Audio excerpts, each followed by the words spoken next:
What's the most enraging example of a downgrade sold as an upgrade?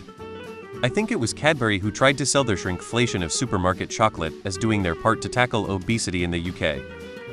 Smart ink sensors and ink subscriptions in printers. They are all designed to prevent you using your printer just to rob you blind on ink pricing. Oh no, the yellow ink is low, but the rest are fine? No printing for you. Replace them all or else. Local restaurant dropped the price of their burger by $1, but it no longer includes fries. They're an extra. They said customers now have more flexibility. Upgrading to ad-free on Amazon Prime. Oh yay, EA saying they wanted gamers to have a sense of accomplishment a few years ago for harder to get loot boxes or something? I forget now. Removing physical buttons and knobs in cars. It's way cheaper for them to program everything into a screen, but they market it as premium/luxury. Not to mention physical buttons and knobs are way easier to use, especially if you're the driver. A friend bought a new car that had remote start BMW. After first year it became a subscription fee to keep that feature face with symbols on mouth beyond ridiculous. New Reddit. When cell companies basically started forcing you to rent the phone instead of just buying a new one at a discount with a renewed phone plan. I made the guy at show me just how it meant I was saving money, and at the end of the day I walked away with a 15% discount on my monthly statement because he couldn't. Everything is now offered as a smart version. Televisions, refrigerators, printers, washers/dryers, etc. These are major purchases that used to last families for decades. I'm about to replace a television bought just 8 years ago, because it no longer has software support and it is infuriatingly slow to load anything. Meanwhile, my college dorm TV was a hand-me-down from my parents that was purchased the year I was born.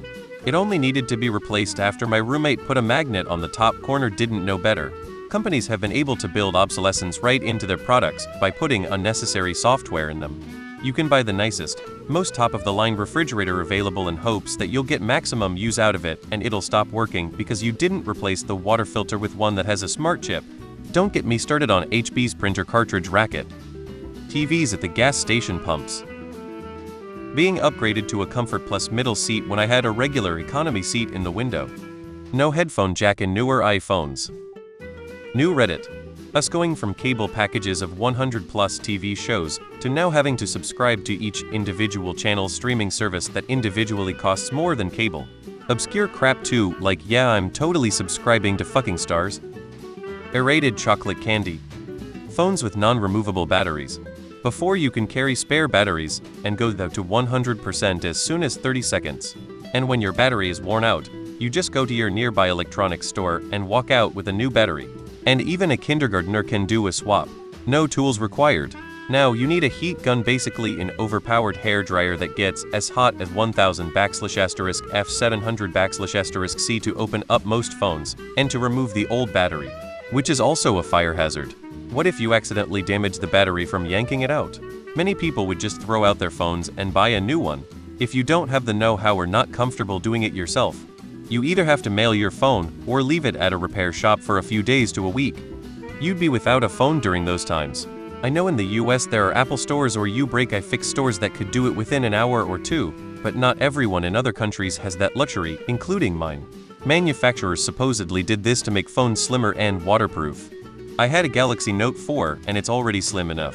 For waterproofing, I could care less since I don't dunk my phone in water anyways, and that waterproof seal isn't perfect either, since there could be microscopic opening somewhere, and as the phone gets older, the weaker and less reliable it gets.